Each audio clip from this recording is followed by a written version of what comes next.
আসসালামু আলাইকুম, juice cooking ওয়ার্ল্ডে আপনাদের সবাইকে জানাই স্বাগতম। আজকে আমি আপনাদের সঙ্গে শেয়ার করব মজাদার কচুরমুখির রেসিপি। প্রথমে আমি কড়াইয়ে দিয়ে দিচ্ছি সরিষার তেল, দিয়ে দিলাম পেঁয়াজ বাটা, দিয়ে দিব রসুন বাটা,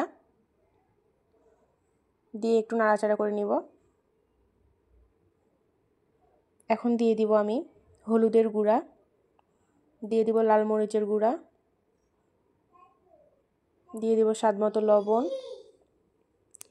দিয়ে দিব ধনিয়া গুঁড়া, দিয়ে মশলাটা আমি খুব ভালোভাবে ভেজে নিব।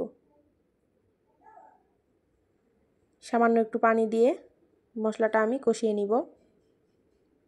দিয়ে দেব কেটে ধুয়ে রাখা কচুরমুখিগুলো, দিয়ে খুব ভালোভাবে নাড়াচাড়া করে নিব। এ পর্যায়ে এসে ঢেকে দিব, দিয়ে আবারও একটু পর আবার একটু নাড়াচাড়া করে ভালোভাবে কষিয়ে নিব। আবারও ঢেকে দিচ্ছি।